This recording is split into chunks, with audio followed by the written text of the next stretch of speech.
So hello everyone and welcome to our event, Empowering First Nations and Indigenous Communities, overcoming the ecological and humanitarian threats of the nuclear fuel trajectory and nuclear weapons. Next slide, please.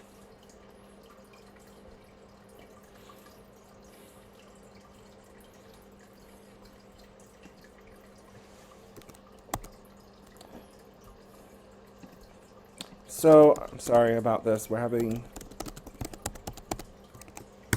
some technical issues, but I would like to acknowledge all of our co-sponsors for this event, including the Nuclear Age Peace Foundation, the Pegasus Institute, the Marshallese Educational Initiative, IPPNW, the Manhattan Project for a Nuclear Free World, Hibakasha Stories, Nuke Watch, Peaceboat US, the Prospect Hill Foundation, as well as the Affected Communities Working Group of the Nuclear Ban Collaborative. So we have a great lineup of speakers, and we will show that slide very soon. But first, I would like to switch over to Camille, who will deliver the land acknowledgements. Please, Camille. Sure.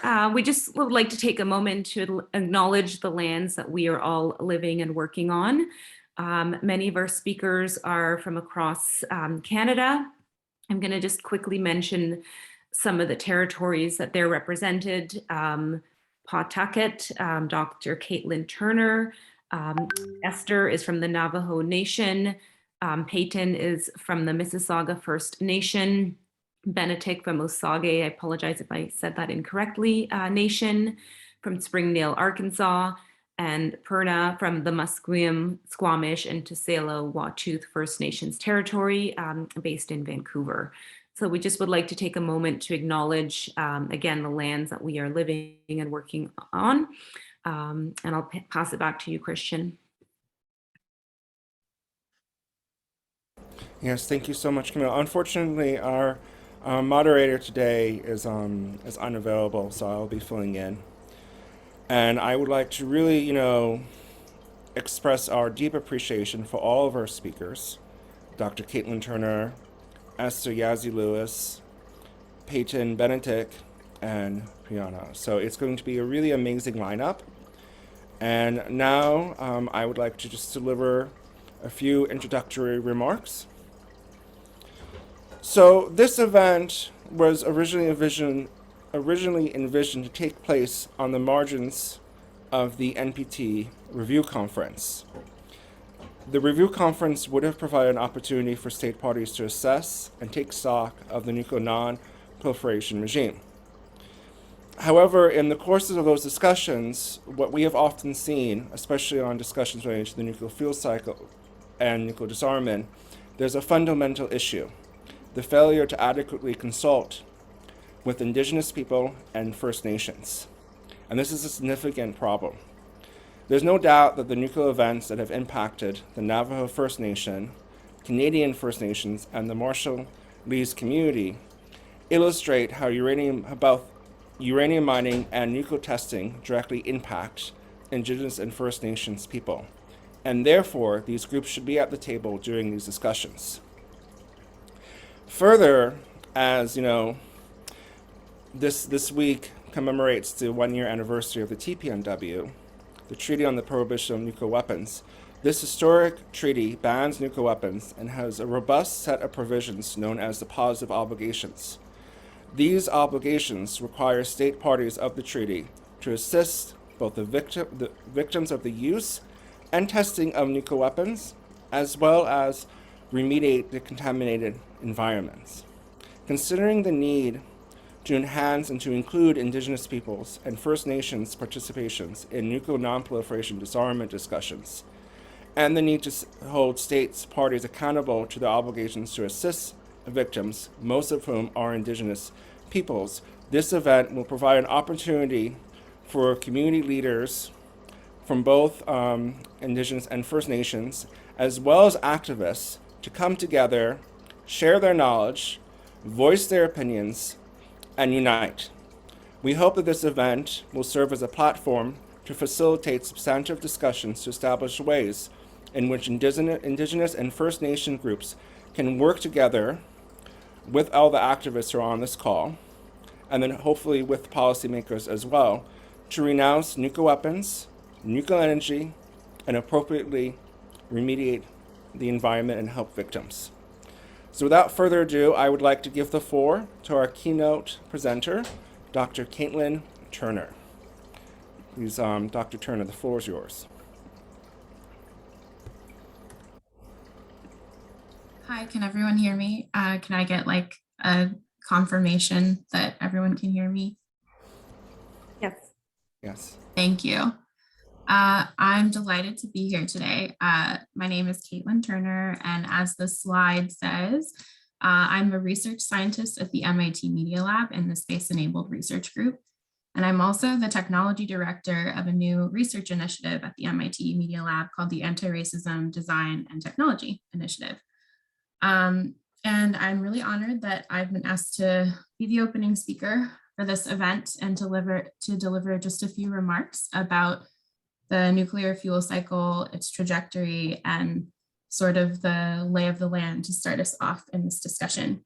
I'm not going to speak for too long. I think I'm slated for just about 10 minutes. So I want to actually, I know there are a lot of youth in this room. And I know there are a lot of activists, academics, and scholars in this room as well. And I want to sort of tell a story about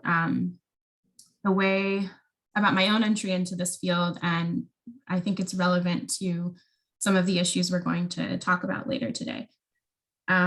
So generationally, I'm a millennial. So I think about what that means for me is that from the time I was 5 years old, or even before that, I was aware of something called global warming at that time, right? Sometimes we also called it climate change as I got older, right?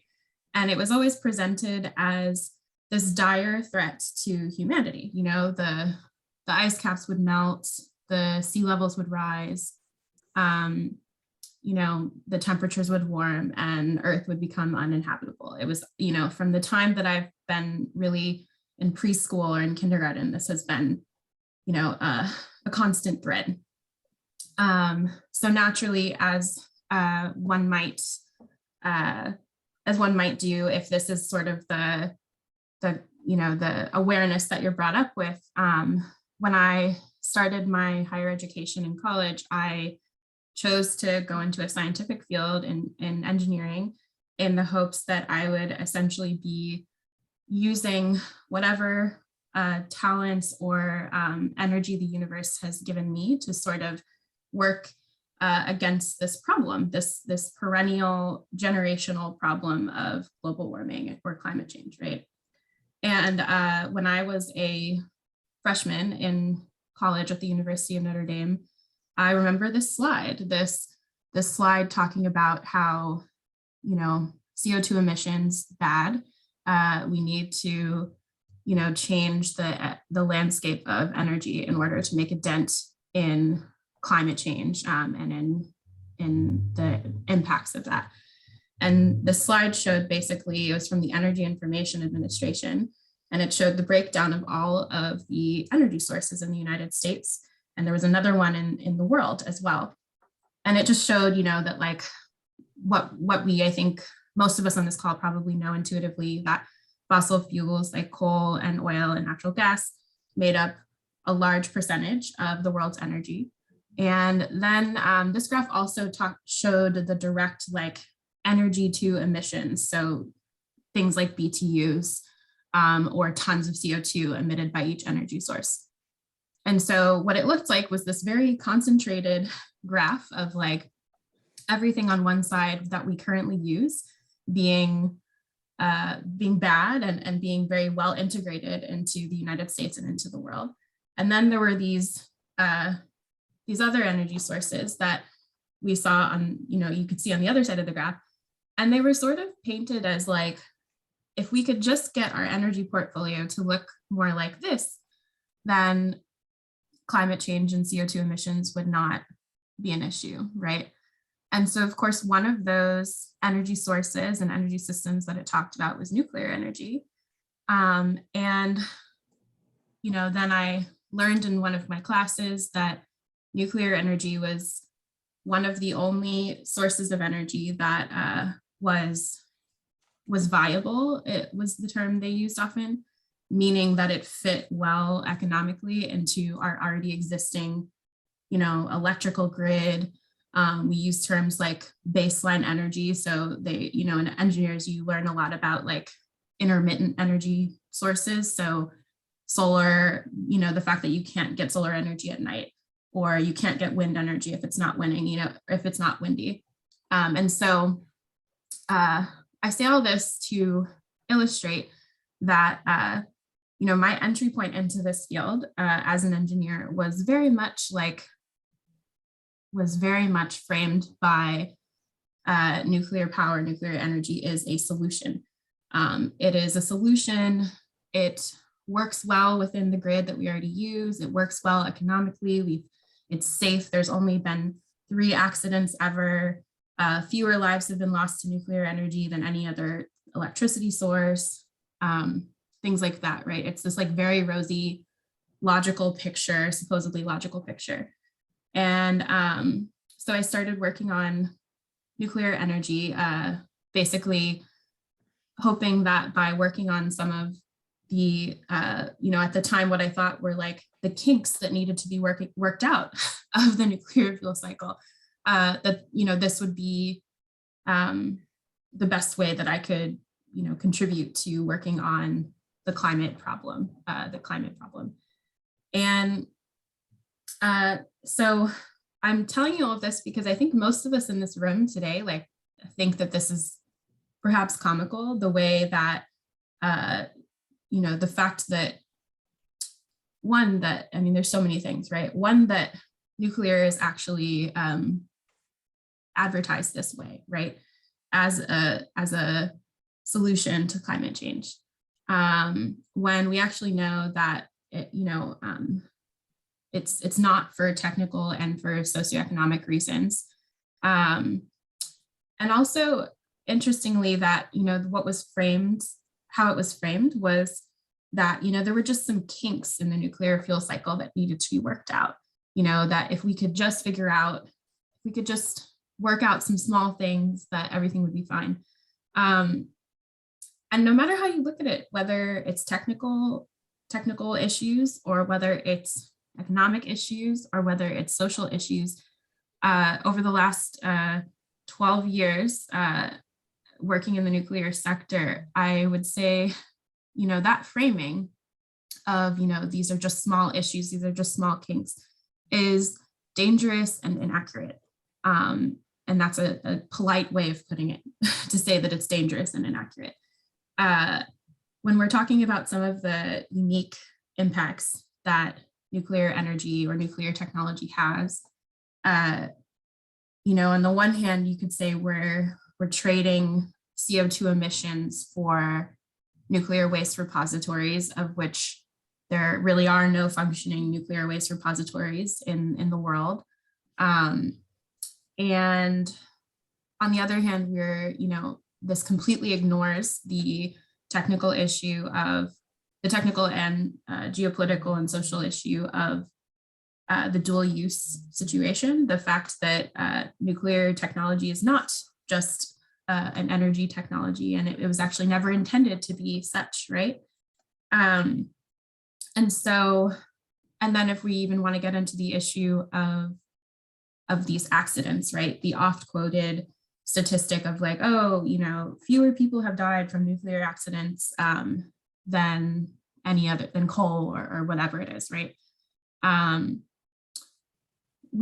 So like, what's interesting about that as well is like that number, how many people have died, even if we're going to use that statistic, that metric, that's a disputed number, right? So whether we're talking about accidents like Chernobyl or accidents like Fukushima or radiation exposure, things like that, that's a disputed number, right? So that's interesting.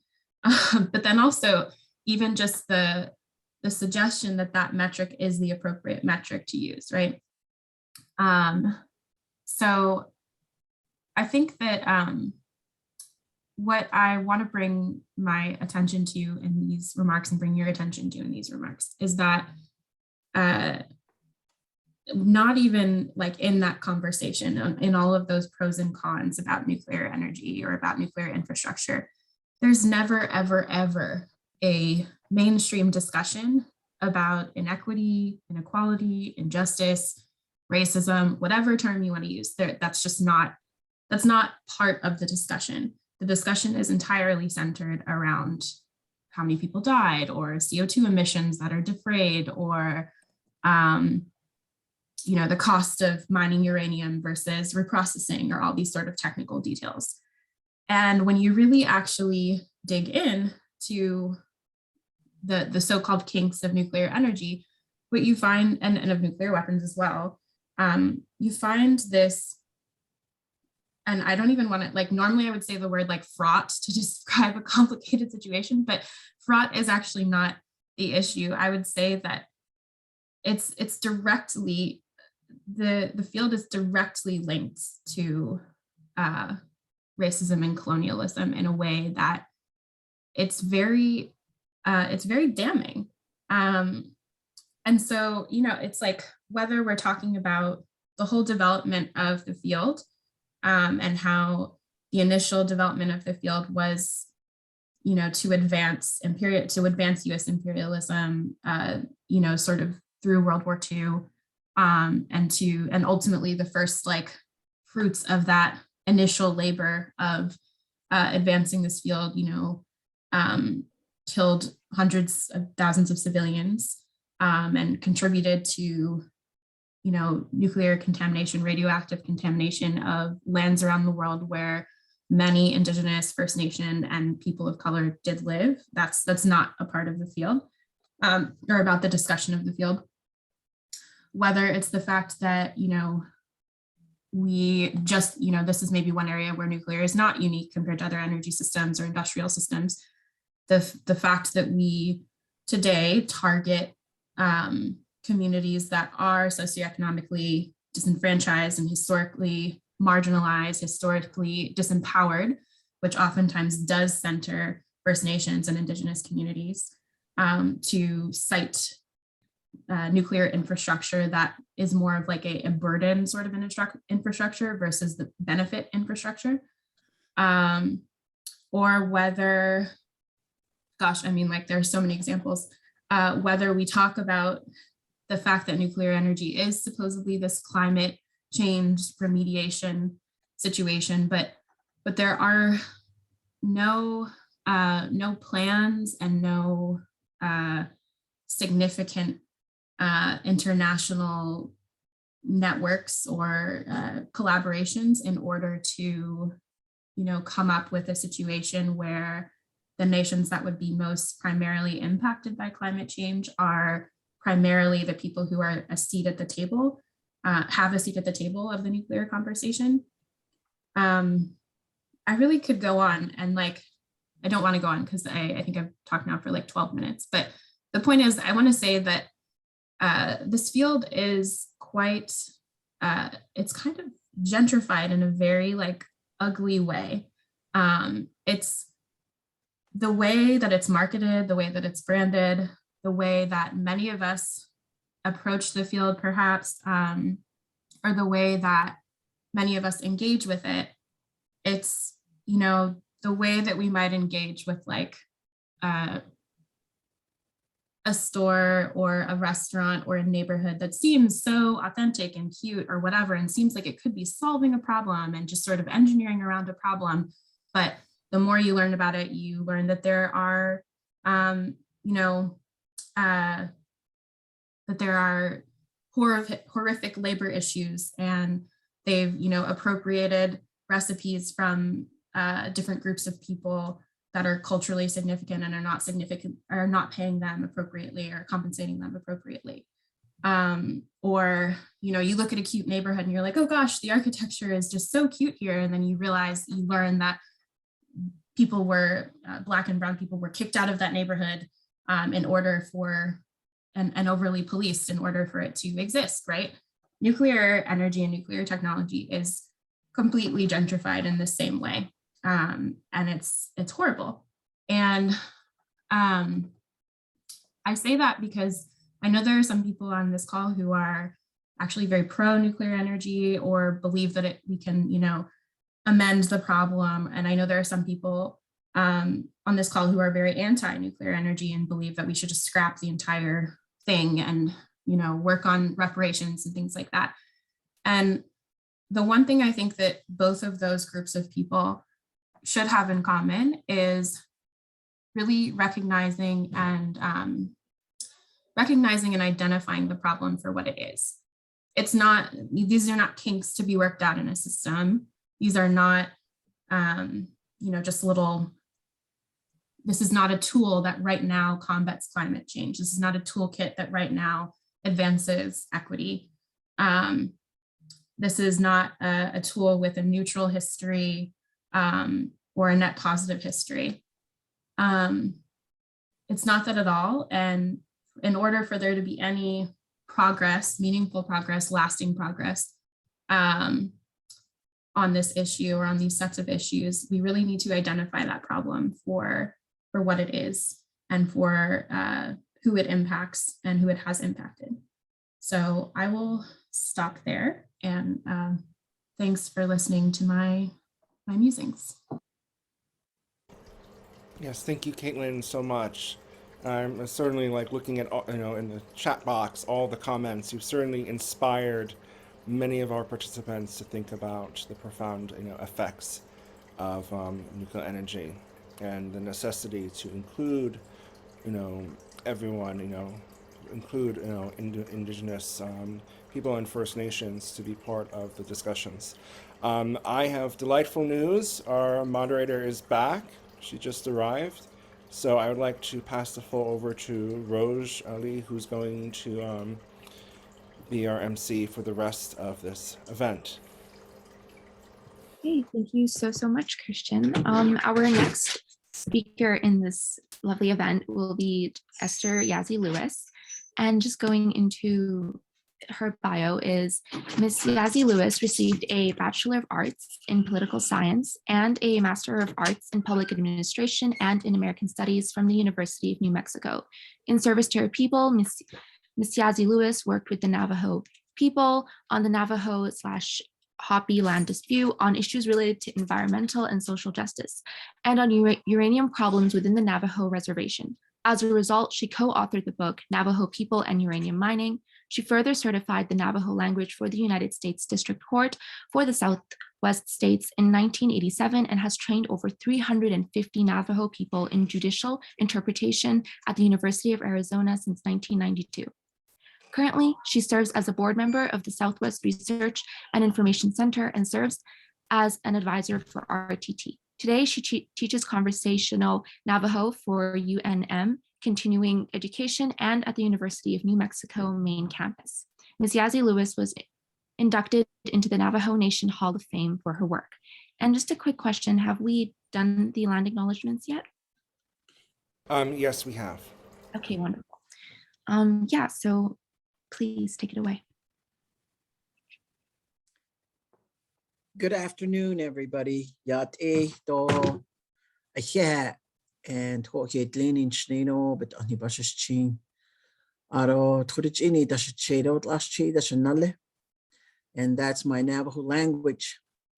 I'm full-blooded Navajo. My first language was Navajo, Dene.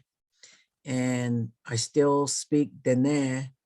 And I teach it and I live it, and I teach other people on what Navajo culture and Navajo philosophy and Navajo ceremonial practices or traditional ways are. And so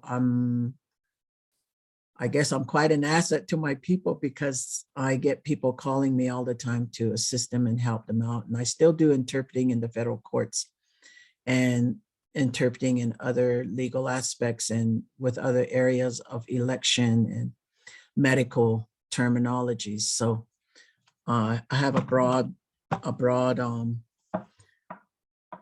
I guess, spectrum of how I do my Navajo language. want to talk to you this morning. I was asked to speak, and I work with the Navajo uranium since 1979 during the spill at Church Rock is when I learned of uranium and what it can do to land, air, and water. And as I move forward with my work, with learning how to interpret in the federal courts, I've already been interpreting, I guess you could say, since I never gave up my Navajo language, and I learned English at 6 when I went to school, to the boarding school. So I'm a product of the boarding schools where we were told not to speak our language, and coming from that and still maintaining my Navajo language and into the legal system of the Navajo courts and the Navajo law enforcement led me to going to school at the University of New Mexico, and then going into the freelance interpreting with the federal courts. And I'm still doing that. And by my language, using my language and interpreting, I then was recruited by Dr. Doug Brugge of Tufts Medical School. They had done a survey on Navajo people that gave their testimony on how uranium affected them during the time they were doing the uranium mines back in the early, late 50s, 60s, and 70s in the Four Corners area, and even on the Navajo land. And so I translated all the Navajo testimonies, and that became published, and it comes in the Wind, and also Navajo uranium mining, the book itself. And so from that, my first experience with the World Uranium Hearing in Manhattan at the Roosevelt Hotel, I was sent there because I was a president of an organization called Tunutsin Land Institute, which was a group of people that were Hispanics and Navajos. And so I was sent there, and that was my first introduction to the world perspective of uranium, and giving my talk there and explaining how uranium affected Navajo people and their health and their land and their ways of life. And I spoke in Navajo, and they had a delegation of Japanese people, of about 25 or 30 Japanese. And I spoke the language, and everybody turned toward the interpreter's booth. And I laughed because Navajo language was a military code. It's called the Navajo Code Talkers. And so during World War II, the Navajo language was used as a military. And so at the same time, while the language is being used as a military code, the uranium that was dug out from the area by Navajo people and in the Four Corners area, that uranium was taken to Los Alamos and was made into bombs and tested at White Sands south of here toward El Paso, Texas, and in Alamogordo area. And at the same time, these bombs were developed by the uranium that was dug out, and during that time and hit Japan, Hiroshima and Nagasaki. So you see this legacy of how uranium was used for military weapons and destruction of many people, just like Dr. The previous lady that spoke, saying, how uranium was used as military weapons. And you see that it's still being used that way. And I think the treaty to reverse the trend and not use uranium as a weapon anymore was all designed by your group. And I think the treaty in itself stands for itself, and it's been a year. And I think young kids doing this is really great. And my experience with uranium took me around the world because of what I said in 1987 at the Roosevelt Hotel in Manhattan, and having the Japanese people support what I said and how they felt about me. That's what took me into different places like Japan and Australia and into Africa to talk about Indigenous people being faced with uranium mines. And so I know that we, the Navajo people, it started in the 1940s with uranium mining, and then in 1945 with the war, and then the stories of the people's health problems and what was going on with them on Navajo land, people dying of cancer, respiratory cancer, and just, you know, so many people died from it. And then in 2005 is when organizations and activists came together, and we band with these organizations that are fighting for the ecological protection. We don't want to destroy the air, the water, and the land anymore on Navajo land because people are suffering. The land is pretty much all contaminated with uranium and radioactive waste. So the Navajo Nation was the first Indigenous nation that put a ban on uranium mining. And that was in 2005. And then in 2006, we held the first uranium world hearing on the Navajo reservation in Window Rock, Arizona. And we had people that came from all over the world that were a part of the World Uranium hearing there. And so we've moved every step of the way to try to fight for the water, the land, and the air. And now we have Navajo people that are pushing for human rights violations in the United Nations. And it's called Eastern Navajos Against Uranium Mining, because they're fighting for water. And they say water is life. If we are without water, we don't have life. Uranium is about death because uranium doesn't bring life. And so water is more essential than uranium. And that's their take on that. And they're saying that the human rights were violated, and they have filed their petition with the United Nations.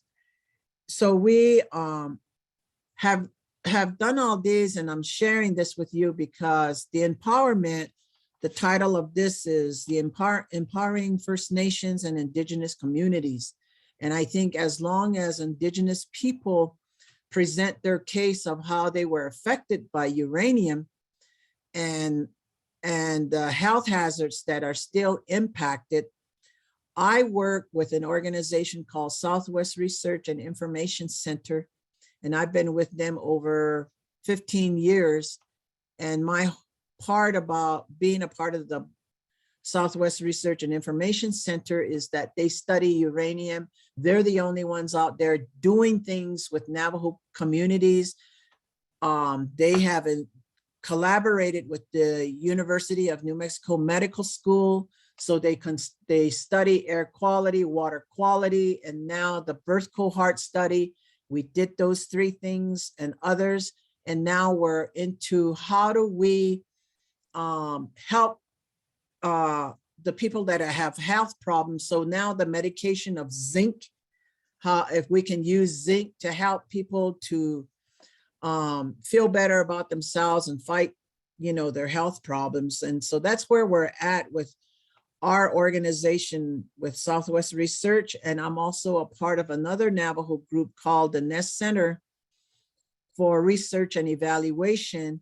And their whole progress is about looking through problems and issues of the environmental atrocities of air and water and land through the Navajo lens. How do you look at these things and try to bring some level of balance and order back to how we as Indigenous people, as Native American people, and some people call us Indians, but we don't call ourselves Indians, we call ourselves natives because, or Aborigines of this country. We were here before everybody else was here. So, but we were never considered a citizen for a long time. We were not allowed to vote for a long time. I think the Navajo Nation started voting in 1923 or something, allowed and given that right to vote. But the Navajo government was put together by the United States government during the time that we were being rounded up, and they found out that there were raw resources under the land that we were given to live on. And so the Navajo Nation government was put together so that they could sign contracts with big corporations that could come in and extract coal, oil, gas, and uranium. So the government was formed by the United States government. And so you find these are the things that we have to understand and work within, and know that, you know, we have to, as community people and grassroots people, that we need to protect our environment in these ways. And I think by sharing these things gives us, and you as young people of science and engineering and different professional fields of science, that ecology and humanitarian threats can be, you know, of the nuclear fuel trajectory and nuclear weapons can be addressed, because you will be the future leaders for this country at one point or another. And I feel that being an elder for the group Reverse the Trend, I feel that my contribution as a Navajo woman, and we're a matriarchal system, so a Navajo woman, you know, has a high status within her family and her community. So I feel that my contribution I might be able to help you understand how Native American people see these things and how they're trying to empower themselves. And I think we are moving forward on that level, especially in this time too, with President Biden and Deborah Haaland signing, you know, a legislative act that's trying to protect and try to restore the national monuments, and one being Chaco Canyon, the greater Chaco Canyon. The Chaco Canyon represents all Indigenous people from South America to North America, and how science and engineering and the rotation of the sun and the moon and the months and the days, kind of like the Aztec calendar, all work together. And it's a great scientific area that we're trying to protect from fracking. And so I just feel that those are very important things, even just like Bear's Ears, even just like Grand Canyon with the other Indians that are keepers of the river there, the Havasupais and the Hopis and all the Pueblos that are fighting right now. There's a whole group of young people that are very active, very intelligent. There's a group called the Pueblo Action Alliance, and they're young groups that are really fighting to file a lawsuit. And I'm a part of that too with the state of New Mexico. They've asked me to come in and help them fight this lawsuit. And that again is a violation of human rights, because you didn't, you know, it's like you didn't look at the people that live on that land and how you're going to uproot them, and how you're, you know, the bad way of life is entrenched on them because of the greed of mining raw resources. So I can go on and on. I really appreciate your efforts, and Christian putting all this together, the young people, and I'm wholeheartedly behind you. Thank you.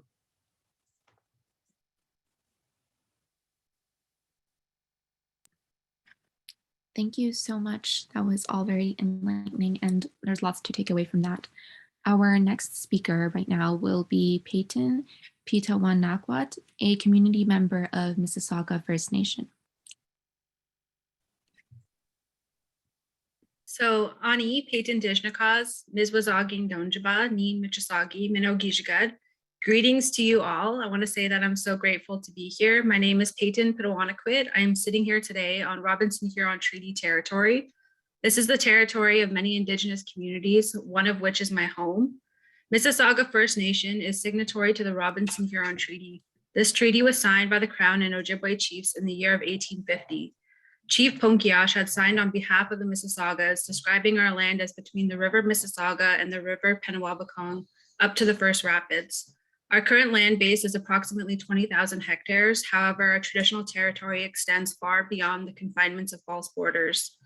The Mizwazagian Constitution outlines the authorities from which our community derives our right to self-govern, including the United Nations Declaration on the Rights of Indigenous Peoples. In addition to our Constitution, MFN is operational under the Framework Agreement on First Nation Land Management, and we ratified our land code in 2008, meaning that MFN manages lands and resources for the benefit of the community, rather than in accordance with the Indian Act. The Constitution and the Framework Agreement gives MFN the express ability to establish environmental protection and assessment laws over our lands. My community is home to over 350 residents. It has been home to those before me and will be home to those after me. My community is also home to the world's largest uranium refinery. The land on which it occupies is considered a part of our traditional territory, as it is significant to my people in so many ways. This area was once an important gathering place during the summer months. It has been well documented in historical and archaeological studies. This area was utilized for harvesting traditional foods and conducting ceremonial practices. These practices are what made us who we are. The word Mississauga is an anglicized version of the Anishinaabe word Mizwazaging or Michisagi, which means a river with many outlets. This word has many meanings as it describes the land which we derive from. During the construction of the uranium refinery, the sacredness of the site was not honored. Many of our artifacts, including pottery, stone structures, and headstones, were removed and taken to museums. In 2016, a group of youth and elders, including myself, were invited to the Canadian Museum of History in Ottawa to view these artifacts that have still not been rightfully returned home. Carbon samples from the area have been dated to 800 AD. These samples indicate that the area was likely occupied within 200 years of its emergence from the Lake Huron Basin. The scientific evidence supports our oral traditional knowledge. Yet, despite the evidence, there continues to be high disregard for the historical importance of the area, as there is a total absence of Indigenous recognition and documents, alongside the lack of meaningful engagement with Mississauga First Nation. Cameco Corporation's Blind River Refinery currently operates under a license granted by the Canadian Nuclear Safety Commission that authorizes them to produce 18,000 tons of uranium trioxide. However, by completing modifications and specified conditions, they were given approval to increase their annual production to 24,000 tons of uranium trioxide. This license also authorizes Cameco to possess, transfer, use, process, import, package, transport, manage, store, and dispose of nuclear substances that are required for, associated with, or arise from production of uranium trioxide. With that being said, the government of Canada has a duty to consult and, where appropriate, accommodate Indigenous groups when it considers conduct that might adversely impact potential or established Aboriginal or treaty rights. The duty to consult is an important part of the federal government's activities, including for regulatory project approvals, licensing and authorization of permits, operational decisions, policy development, negotiations, and more. In addition to a constitutional obligation to duty, UNDRIP Article 32.2 also requires member states like Canada to consult and cooperate in good faith before any impact to MFN lands and waters occurs. States shall consult and cooperate in good faith with the Indigenous peoples concerned through their own representative institutions in order to obtain their free and informed consent prior to the approval of any project affecting their lands or territories and other resources, particularly in connection with the development, utilization, or exploitation of mineral, water, and other resources. The current license period of 10 years will end on February 28, 2022. This prompted Cameco Corporation to submit an application seeking a license renewal for the Blind River Refinery for an additional term of 10 years. The refinery has now been in operation for 39 years. It is only 2 kilometers away from my community. This refinery has impacted me before I was born. It has impacted my family and will impact my future children and my future grandchildren. The International Institute of Concern for Public Health completed a study in 1991.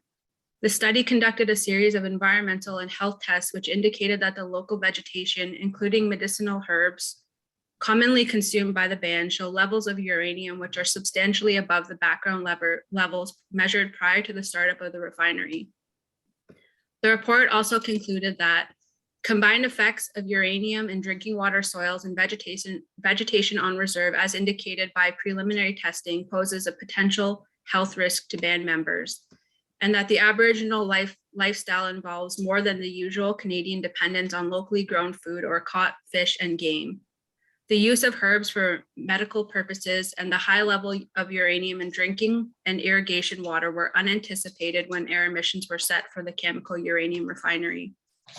On November 24th, 2021, Mississauga First Nation presented to the Canadian Nuclear Safety Commission during the licensing hearing for Chemical Corporation's Blind River Refinery. Based on the concerns of our community, we developed 27 recommendations for the commission. The 27 recommendations address many issues, including consultation, consent, community health, environmental protection, climate change, and the future of the site. Our concerns come from our inherent rights and our treaty rights that must not be infringed upon. As Anishinaabe, we recognize that we have a sacred responsibility to ensure that our traditional territories are respected and protected for the next 7 generations. Our traditional knowledge must always be included when it comes to decisions impacting our rights. This knowledge has been passed down to us by multiple generations of unique knowledge holders. Our free, prior, and informed consent must be sought before any decision in respect of how our lands are to be used and accessed by others is made. MFN Notice of Assertions Traditional Lands Declaration states, Mississauga First Nation has always and never surrendered its obligations to the Creator to exercise its rights to protect the traditional territories and those resources within it since time immemorial. To this day, my community and many other Indigenous communities that are impacted by industries demand to have our concerns heard. To this day, our leadership and people continue to demand that Ontario and Canada respect our treaties. This country was built on our treaties. They are sanctioned within the Canadian Constitution, making them an integral part of the supreme law of the land. I'm so thankful to do this work for our community. Our vibrant history will not be erased. In order for us to move forward, there must be acknowledgement of the historical and ongoing exclusion of the Mississauga from decisions about the site and land. Through this acknowledgement, we can make steps towards reconciliation. Your time has been greatly appreciated. Nimigwachawendam, Bamapikuwab. Thank you very, very much for that. Our next speaker will be Benedict Kibua Madison, the Assistant Director and Project Specialist for Youth, Climate, and Nuclear Issues, and is a Marshallese of the Marshallese Educational Initiative. Benedict will be giving us a presentation.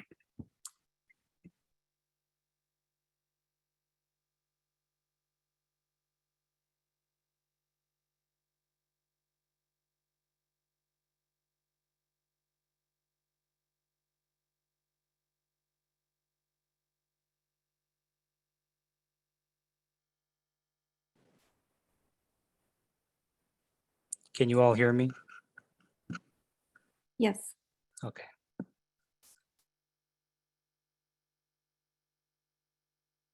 Well, thank you. And I wish to thank the organizers for the opportunity to participate in today's virtual event.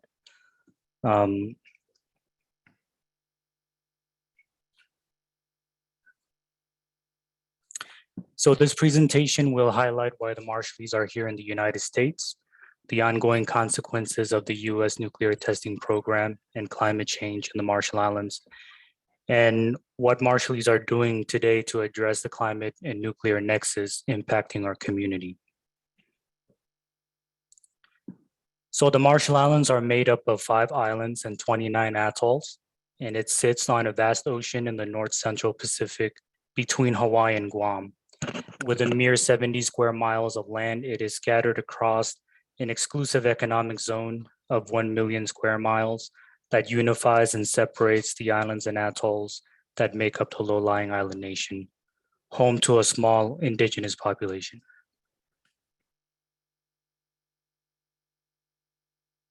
Unfortunately, it is these reasons the United States chose to test nuclear weapons in the Marshall Islands. The islands were under the Japanese during World War II, and after the US pushed the Japanese out, the American government was looking for a place to test or develop nuclear weapons shortly after that. And so the Marshall Islands were chosen, specifically Bikini and Enewetak atolls. And the people who lived on those atolls were removed to make way for large-scale nuclear testing. And like so many people around the world at that time, Marshallese did not know what nuclear weapons were, nor the consequences of nuclear testing. Before the Bikinians were removed on March 6, 1946, the US promised them that everything would be okay and they could return to their homeland as soon as they were done experimenting with weapons of mass destruction. And today, Bikini Atoll is still unsafe for Bikinians to live on. And on Enewetak Atoll, where most of the testing happened, a small population lives there because the US told them that it is, safe for humans to live on, which is not the case. The first nuclear test, codenamed codenamed Able, was detonated on Bikini on July 1st, 1946. 67 nuclear weapons equivalent to 7,200 Hiroshima bombs were tested in the Marshall Islands between 1946 and 1958. And unlike our ancestors who lived long and healthy lives, due to nuclear colonialism, the population suffers from many nuclear-related diseases and is dying young. We have some of the highest rates of cancers, diabetes, and heart problems in the world. So on March 1st, 1954, the US detonated their largest nuclear weapon, codenamed Castle Bravo on Bikini. The weapon was 1,000 times the force of the bomb dropped on Hiroshima.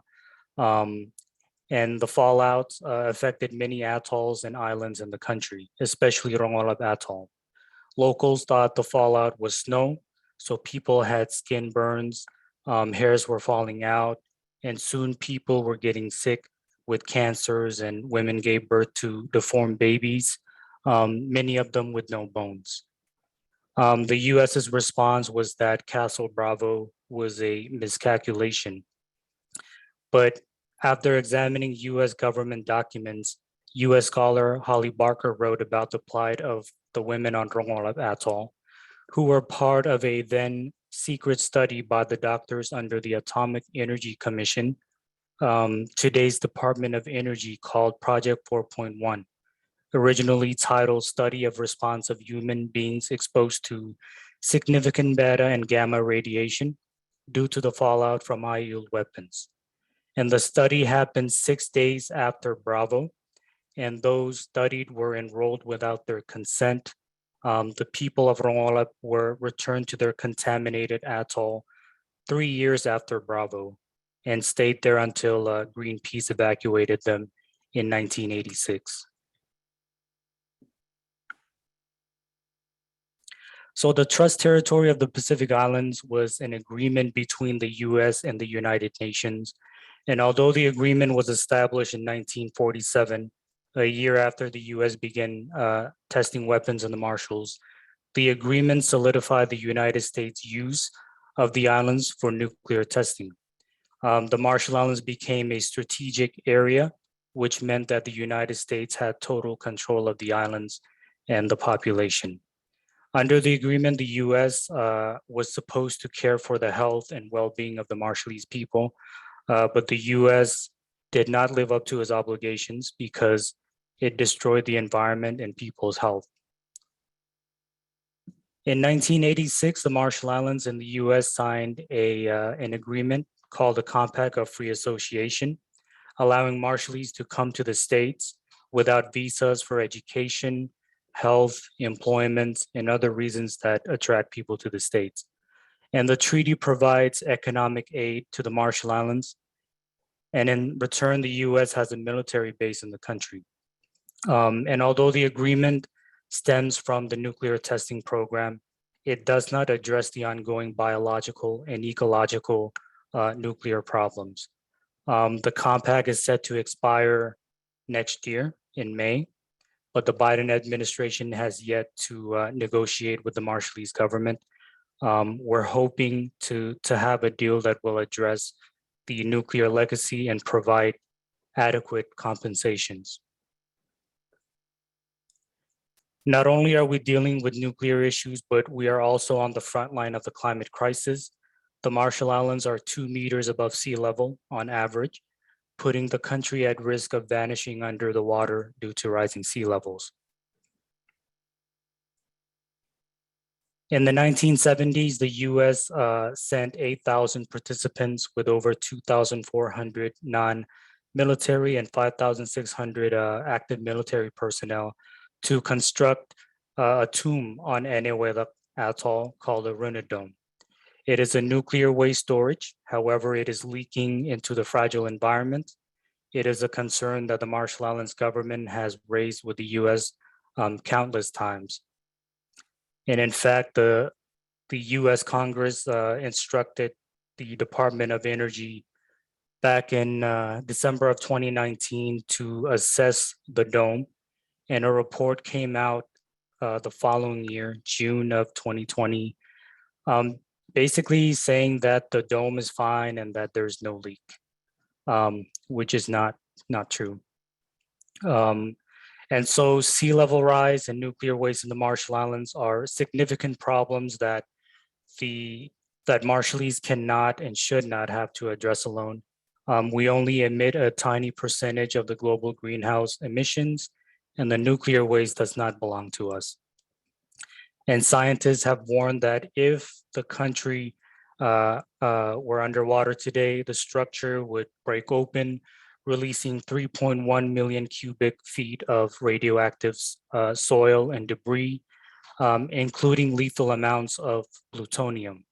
And these environmental issues will worsen the health issues that already exist in the community, brought on by nuclear testing and the destruction of lands where people cannot grow food due to radiation.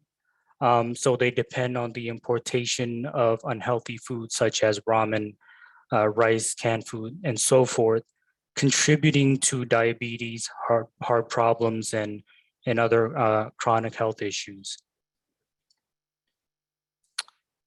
The Marshall Islands have created a national adaptation plan to mitigate and adapt to the environmental changes due to climate change. One significant focus under the adaptation plan is to elevate the country.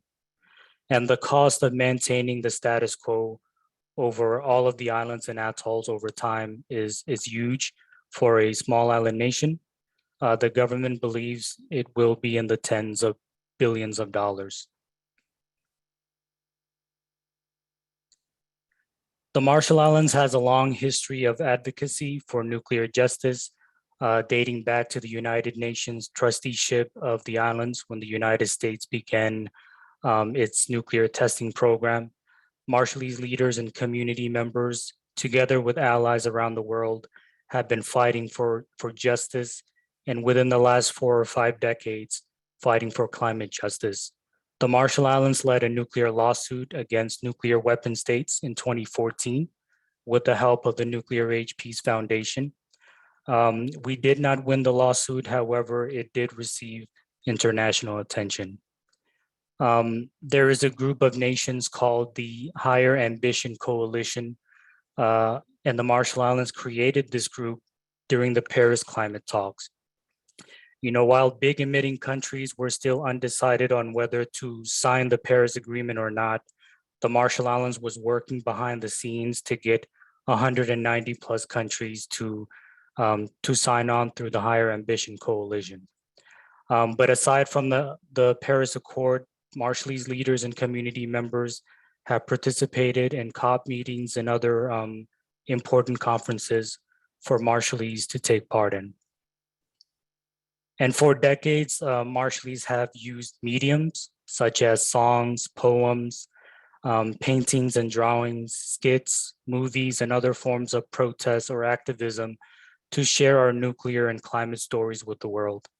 Young Marshallese like Kathy Chedno Kitchener, Selena Lamb, and countless others are helping to raise awareness about these environmental issues affecting us, our loved ones, culture, people, and islands.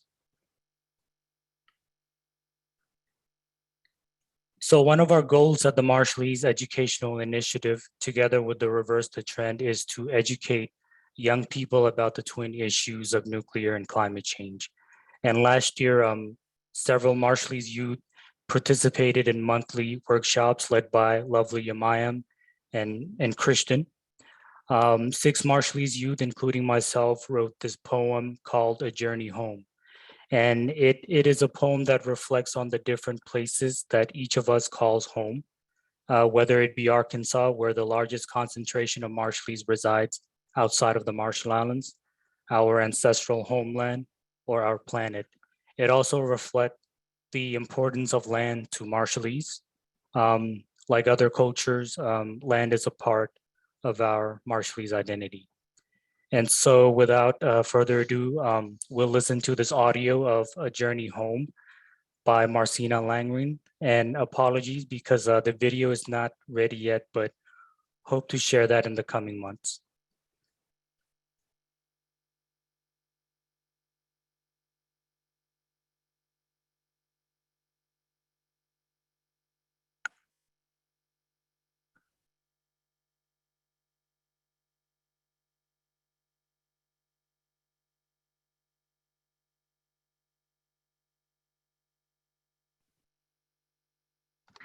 A journey home. My feet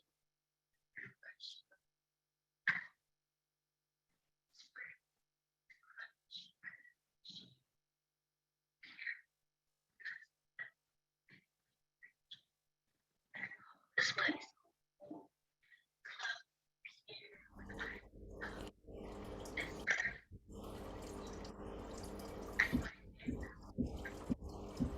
So sorry, we're experiencing some technical issues, so I'm going to ask a colleague, Gian, to play it from her computer. Please, Gian.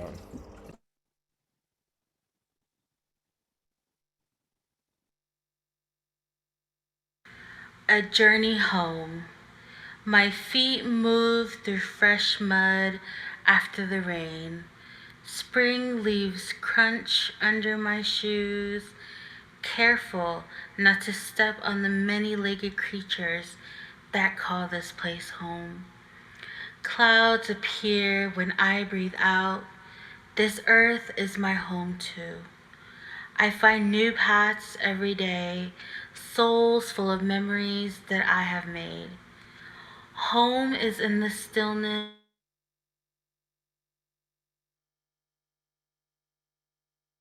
Miles and miles of breathtaking. Home is in the loud hooting during football games. Woo, pig, suey, and the crisp hiss of a soda can pried open on a summer day. Home is in the riot of my bedroom, where purple string lights dangle like dancing punk fairies as I sing along loops of my favorite songs. I find home when I travel, like that one time in Seattle, a city that smells of brine brewed from the sea. Skinned fish and homemade cheese sit pretty under the patter of rain and the squabble of seagulls bathing in the bay. But there is one home I long for, the Marshall Atolls, daughters of the ocean, forged by primordial coral. They call my name. My feet move through the sand, damp from the waves. They pull me. Palms seek the cool touch of sea foam like delicate lace. These islands are my inheritance, earthly gems under opulent stars. But I cannot walk further. The water is a terrifying mood, eating away the island lagoons, seawalls battered, now crumbling. Storms split the leaning palms, the same ones swallowed by nuclear plumes many years ago. Men gave atom bombs a place in world history. But what about this home? Smudged out of the story, I fear people only saw the dirty red cloud and not the bruised earth below. In the future, will these island daughters sink to the ocean floor? I fear people only see a drowned land instead of an earth worth saving. These questions stump me, but still I stitch a map to connect what matters most. My family, my culture, my Marshall Island home. A map of the Marshalls, not as a place, but a people to guide a future generation whose feet will meet the islands with love and without fear. But I long to find a path towards home, the emerald countryside or the blue Pacific tides that will stay safe, where my children can tumble into a beautiful brightness and feel earth a stable bedrock under their newly formed souls, while their little palms, fingers splayed, reach for the sky, a limitless canvas where time is constant and still.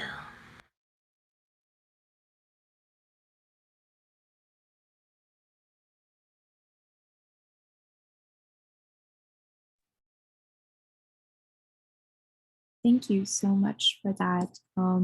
Following the presentations that we've seen and the audio presentation as well, we are left with lots to think about and lots of powerful messages to go on the rest of our day with. Now we are open for interactive discussion between the presenters and participants as well, if need be. Now I open the floor.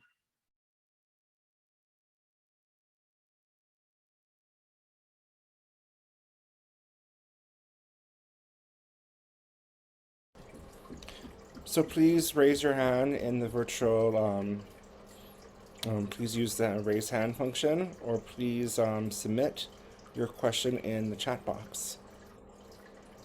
Thank you. And just a note to the speakers, if you could turn your videos on so we can spotlight you so that everybody can see you during the discussion.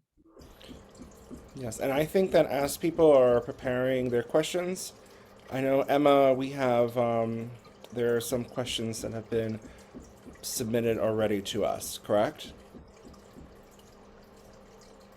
Yes, I think Casey's got those for us. Yes. So Casey, would you like to Yeah, so there was one question I saved during Dr. Turner's speech. Let me pull it up. Okay, so the question was, were there any nuclear engineers or supporters invited to observe this meeting? I guess that isn't really much. I'm sorry. If anyone would like to speak about it, that's fine.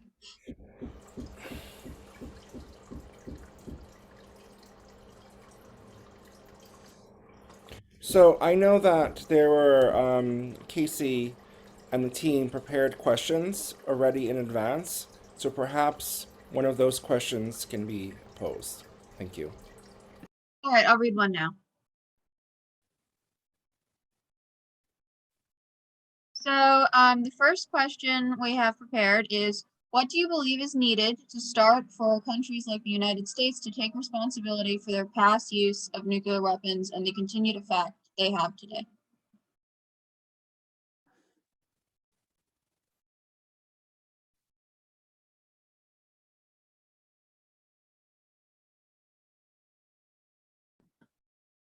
I can take an initial stab at that question. I do think that a large part of this is sort of not sort of, is systemic in how the nuclear field is taught and educated and framed. Um,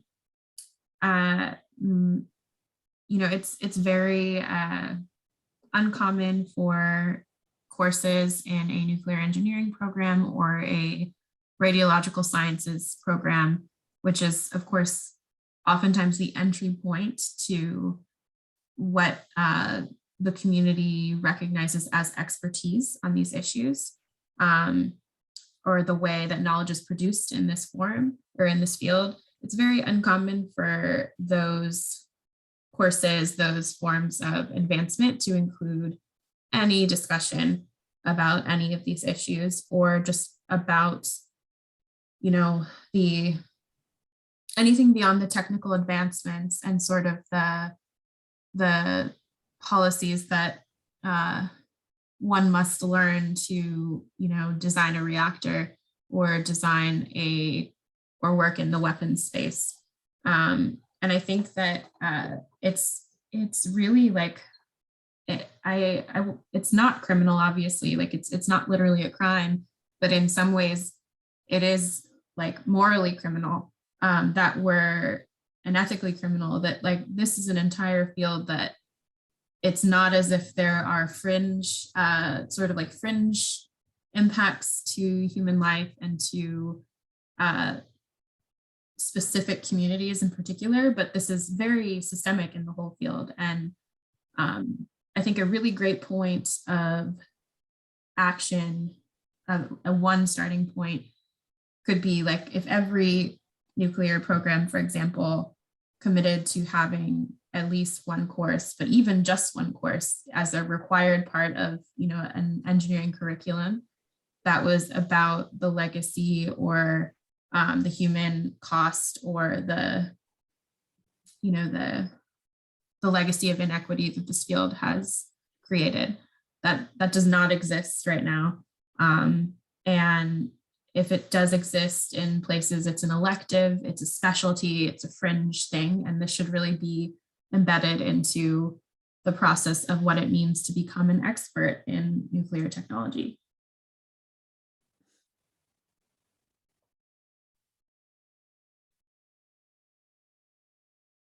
Can I hear that question again one more time? Yes, I can read out the question for you. What do you believe is needed to start for countries like the United States to take responsibility for their past use of nuclear weapons and the continued effect they have today? Coming from the Navajo people, it's like you talk to deaf ears when it comes to the United States government, because I, for one, feel that since the time that uranium was mined, it was in a place where people needed some kind of economic development so that they were able to work and get some money. But the resource was uranium mining, and the people were not told uranium was hazardous and that it could affect their health. The people, meaning when I say the people, I'm talking about the Navajo miners. The Navajo miners were not given safety gear. The Navajo miners were not told that ventilation to the underground mining needed to be there. And they were not told that the yellow stuff that got on them when they did the explosion underground to dig up the uranium, that yellow cake was dangerous. And their families came to the mines and they camped out there when they did the mining, that the family were all exposed to this yellow dust. The people were not told that the water underground in the mines was contaminated. They tasted the water was cold, it tastes good. They brought that water back up from the mine and gave it to the family up on the surface of the land of the mine. And so everybody was exposed to it. Mothers washed the clothes of the husbands that worked in the mine with the children's clothes, going to the laundromat. So now everybody is totally exposed and contaminated with this radioactive dust. I don't think the United States government ever took that to heart. Their thing was that they knew it was hazardous.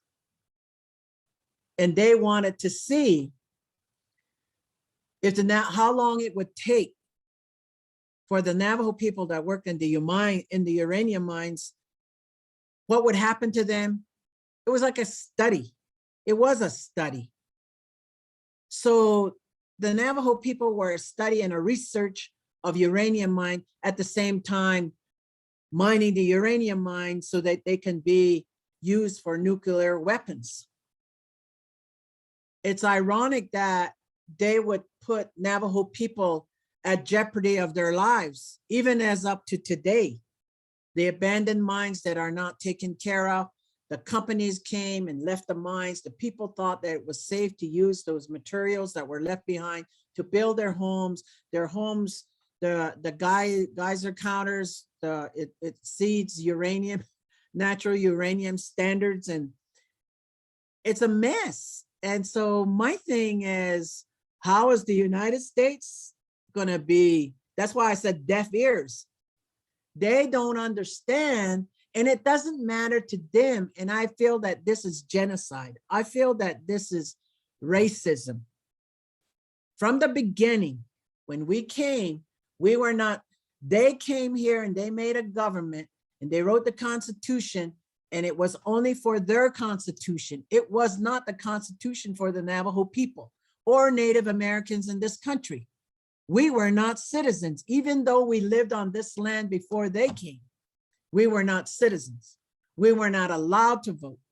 And so I just don't see how the government is going to really address these things. And I'm going to add one thing. When the Japanese people were bombed during World War II, they were reclamated before the Navajo people.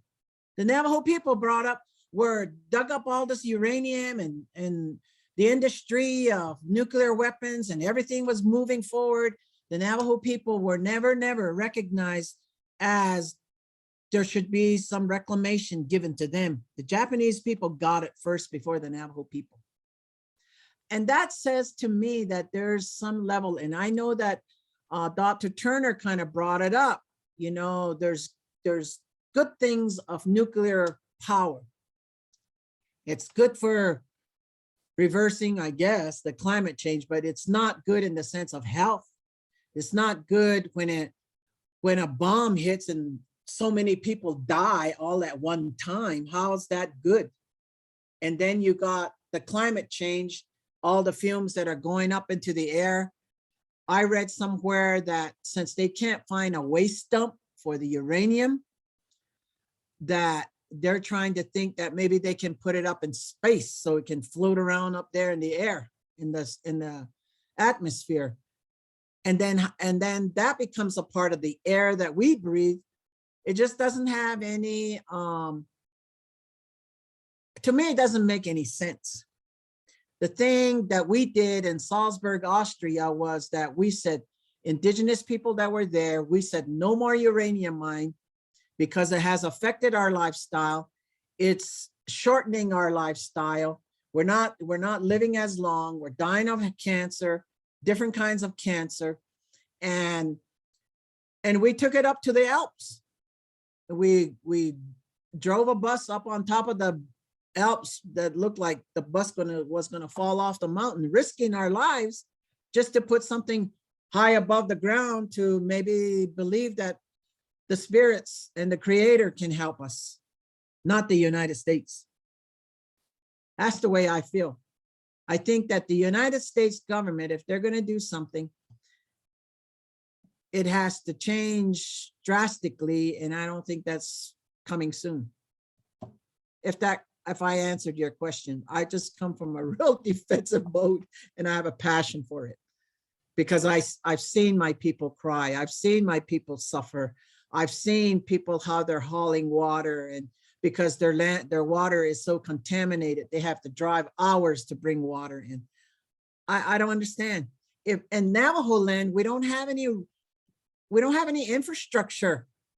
We're like third world country, and the United States doesn't take care of that or recognize it. I hate to say that, but that's the way it is for Indian people in this country. We're Indian people.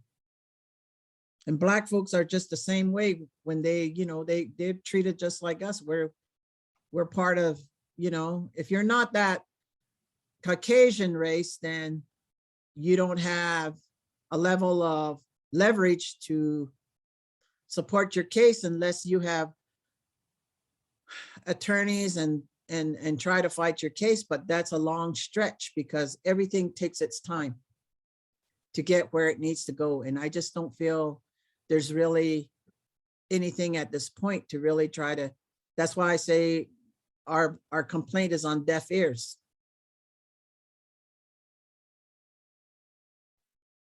Thank you for taking the time to answer that question, both of you.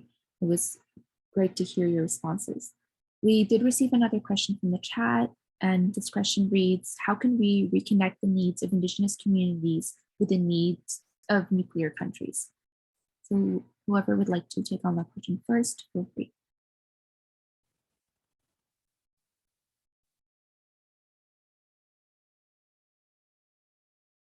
Repeat that question one more time. Of course. How can we reconnect the needs of Indigenous communities with the needs of nuclear countries? How can you reach, what's that next word? Reconnect the needs. Oh, reconnect.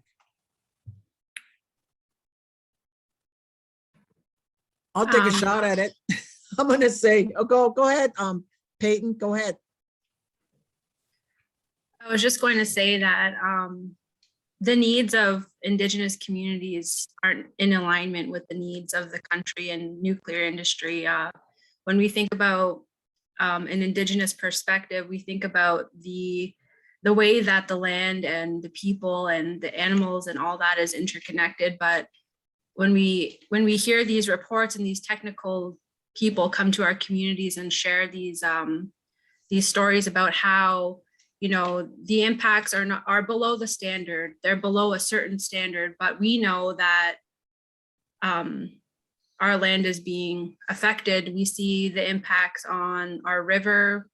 People are afraid to consume fish that we normally would harvest. For instance, we have an abundance of lake sturgeon in the Mississauga River. Each year they come to this area and they spawn. And the refinery is located not even a kilometer away from the river itself. And the area was used for wild rice and cranberries, and our community is scared to consume these. So I don't, unless we can try to share that perspective of, it's more of like a reciprocal relationship with the land, and until people can kind of grasp that concept, we can't necessarily make them connected. I want to add to this as well. I agree with everything that Peyton said. This is exactly right. And it also made me think of something that Esther just said in her last remarks. When we think about reconciling the needs of Indigenous communities and Indigenous nations with the needs of nuclear countries or of nuclear stakeholders, the reason there's an issue is because underlying there has been this foundation, as Esther pointed out, of not fully treating people based on their race, their ethnicity, their religion, etc., as citizens or as stakeholders. So if we can't, and by we, I mean, if the nuclear community cannot honestly reflect on the different ways that different groups of people are not considered stakeholders in this conversation, or not considered, participants in this conversation,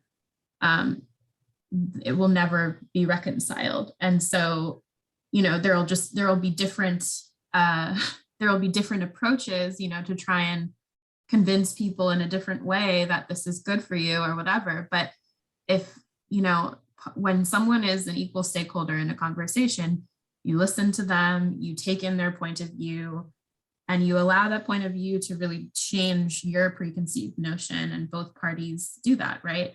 The nuclear field does not treat communities, and in particular, Indigenous communities, as full stakeholders. And that's what needs to change fundamentally. I believe, this is Esther, I believe that when we all reach a point of humanities, we don't look at color, we don't look at race, we all believe that we have a right that was given to all of us, we may reconnect. But as long as we're always going to be divided, then I think that the reconnection is harder to make that happen.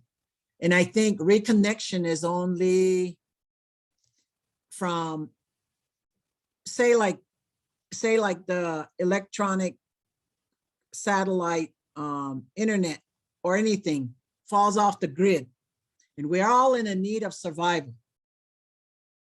We're looking for survival. That's where the reconnection comes, because we're all in one that we need to survive as a group. As long as that survival is not desperate to everybody, I believe as corporate companies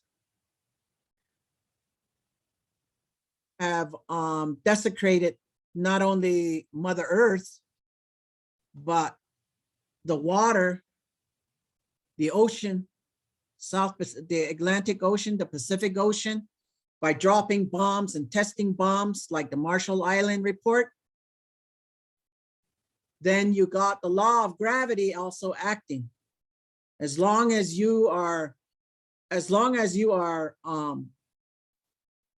doing these things, imagine an earthquake. You're not ready for an earthquake. It just happens at that second. You don't have time to flinch. You don't have time. It happens, and the force of nature is tremendous. Not only an earthquake, the force of the wind, tornadoes, and not only the wind, but the water, tsunamis, hurricanes. It don't wait for you. And scientific things that are built to withstand certain force of power doesn't happen. They get washed away, and you would never even know anything was there. And so as Native people, we say, this is our Mother Earth. The sky is our father's sky. The sun is our father's sun. The moon is our mother moon. And these are the cosmology, the archaeological ways of order that was set. It's a big machine that's on a natural scale. As long as you messed with the machine, then things start to fall out of order. And after a while, you have a dysfunction. So as Native Americans, as Navajo people, we believe, just like Peyton said, everything is interconnected. And once those things are put out of order, then we have climate change. Then we have the oceans rising. Then we have people dying. There's a great amount of destruction that's going to happen. And I think those forces are talking to us and telling us how we're supposed to be. And as young folks, of different race and all over the world. I appreciate your effort and you're trying to understand this because you're the group that's going to take it forward for us. I'm an elder. We always talk like that. That's where you hear Maya Angelou say, reach down and pull up the person behind you. That's what you're doing. You're reaching down and you're going to pull up the people that are behind you, which are younger people, the next generation. We have been there and we're pulling you up and you guys are there. And I think that you can read into these things, the power of the environment. There's so much power there. The power is not in the internet.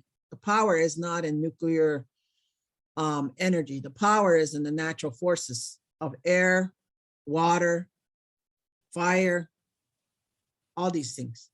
And that's where the connection, if you're going to do any connection, the reconnection is with them so that the forces, you know, calm down and things kind of, you have to learn how to respect these things. And that's my thing. And I don't think when it comes to government and corporations, I think that's greed, and greed leads to poverty.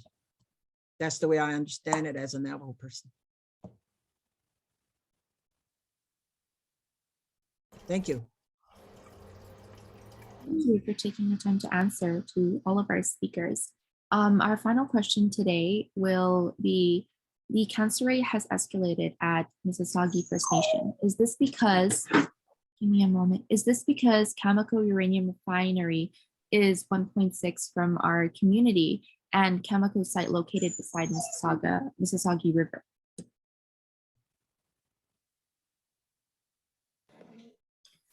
So I know that a lot of people in my community have suffered things like cancer, and we hear that the rate of cancer is increasing. And when we bring these concerns forward, they're kind of just, well, you know, your reserve is located along the Highway 17 corridor, so the air emissions from vehicles passing through, and it's kind of like placing that blame on other aspects, and how the way that the other things that are happening around our community are impacting the health. But, you know, we know that uranium is radioactive and does impact the health of our community. And we know that things have happened in the past that were not right. There was at one point a release of uranium into the air from an incinerator, and it was an incident that went unreported for a short period. And I think we recognize the responsibility that we do need to conduct health studies, but it's building the capacity to do that and trying to find funding to complete these studies that are going to be more thorough and intensive.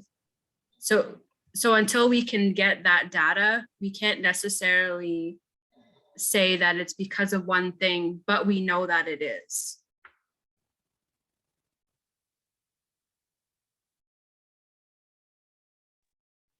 Thank you for answering that question. I believe that concludes our question period for this portion. Now we're going to go into some reflections that will be given by Verna Gupta, who is a PhD student at the University of British Columbia and is affiliated with RTT Canada. Thanks, Rush. I'm just gonna summarize what we've learned today. This is, for me, been very very educating experience. I come from India and I've worked with Indigenous communities there that live around uranium mines and work in the uranium mines there. And every time I learn about the scale of the issue here, it's shocking, because I thought my government was bad. I just look at just the scale of nuclear tests here, the amount of uranium mining and the impact on Indigenous people is really, it's extensive.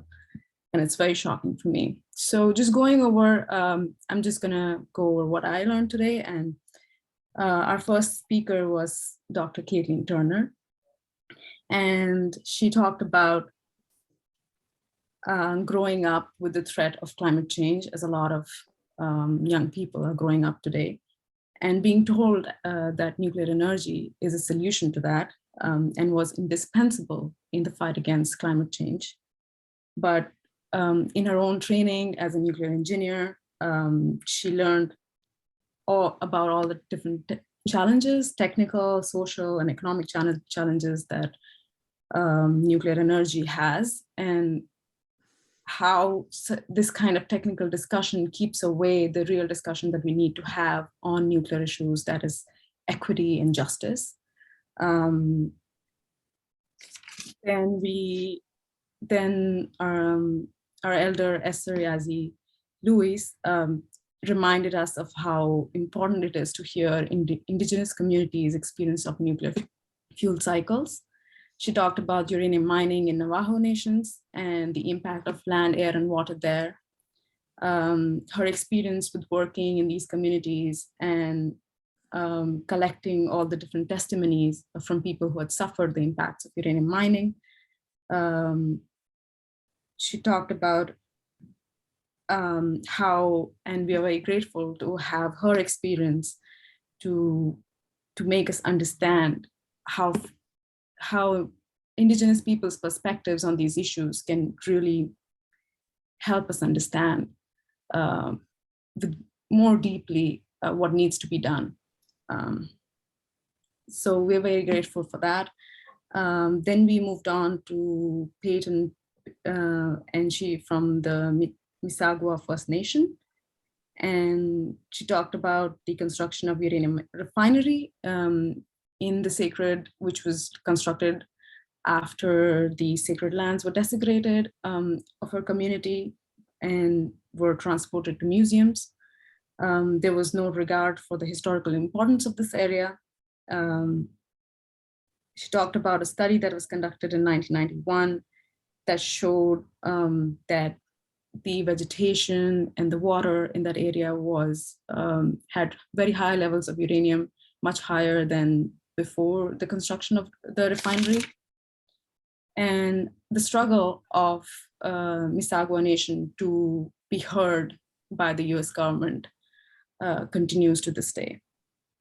Then we moved to Benedict Madison, who talked about the Marshallese diaspora and the ongoing impacts of nuclear programs on Marshall Islands as a result of testing of nuclear weapons, especially the Bikini and Eniwetok atolls, who the people here who were told that it would be fine before the testing of the nuclear weapons.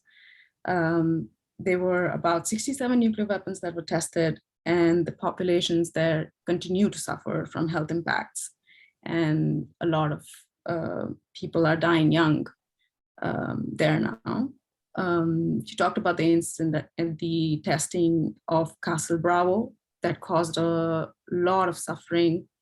It was 1,000th the power of the bomb dropped on Hiroshima, which the US government just responded by saying that it was a miscalculation. Moreover, the women who suffered from this fallout were part of a secret study and were enrolled without their consent by the US government. This is a practice that other Indigenous communities have also talked about. And he talked about the dual impact that the people of Marshall Islands are facing with climate change and nuclear weapons, and their initiative and advocacy against both of these worldwide. So I really want to thank everyone to be part of this. I myself have learned a lot from this discussion, and I hope everybody took away something.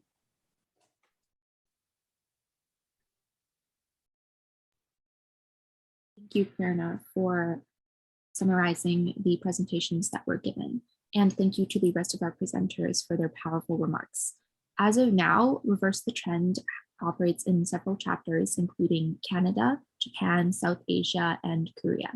And at the moment, Reverse the Trend Canada is taking many initiatives to include Indigenous voices in its projects, such as bringing attention to the Treaty on the Prohibition of Nuclear Weapons through campaigns such as the ICANN Cities Appeal. Reverse the Trend, since its initial launch, has taken much focus and attention towards Indigenous youth and Indigenous voices and elders who need to be encouraged and given the spotlight to talk about these very important issues that oftentimes affect Indigenous communities amongst other communities as well. I will open the floor now to Emma, who will be giving an announcement. Hi, yes, thank you so much, Roj. And also thank you to everyone. I just really want to express my deepest gratitude to all of our speakers, everyone who, joined today, everyone working behind the scenes. It feels like my great fortune to have been here with you today. So thank you so much. And as Roj said, I have one announcement. It's about Reverse the Trend, or RTT, which, thank you. There's our contact. If you don't know about us, the email is in the chat, but we are a project that aims to amplify the voices of young people, primarily those coming from frontline communities who have been directly affected by nuclear weapons and climate change. And this Friday, actually, the 21st of January, is going to be exactly 1 year since we launched this project last year on January 21st, actually 1 day before the entry into force of the Treaty on the Prohibition of Nuclear Weapons. And so to commemorate this sort of 1 year anniversary or birthday, we're having an event on Friday at 7 p.m. And we'll get to hear from some of our advisors, many of our members from some of the chapters that Roj mentioned. And, we've gained so much momentum in 1 year and been so active, I think. And so, to all supporters of RTT or those who are interested in learning more, we really hope that you will join us on Friday. It will be 7 p.m. Eastern. If you receive our email updates, you can find the information there, or if you follow us on Instagram soon, the registration information, the link will be there. So yes, thank you so much. That was my announcement, and back to you, Roj. It was wonderful and very exciting for Reverse the Trend, as well as the anniversary coming up this Friday. Now, based on the chat, we will be doing a group photo at the end. But again, just one more thanks to all of the wonderful presenters. This was a very well-needed conversation that we had. And I think all of our participants have a lot to take away from this and a lot to think about in moving forward in their own activities and initiatives in this movement as activists. So I should share that before we do the photo that please turn on your cameras, and that the photo will be used on our social media platforms will be posted there, as well as our website.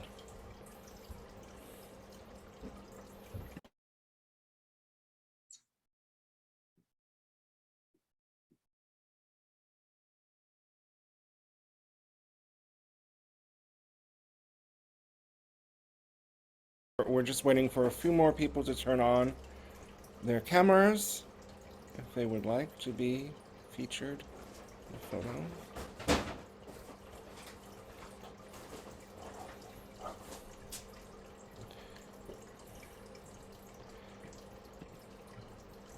Okay, so Emma, would you like to take the photo? Yes, sure. Okay, we have 2 pages, so I'm going to take them both. All right, there we go. All right, here goes the first page one. Oh, wait. Someone just written in the chat, so I'm going to wait for that to go away. There we go. All right. 1, 2, 3. Great. And now the second page. All right. 1, 2, 3. Smile. Wonderful. Thank you so much. Yes, thank you, everyone. And this concludes our event. Funny, but that's. Thank you. Thank you. Thank you. Thank you. Thank you. you. Thanks, everyone. Great presentation.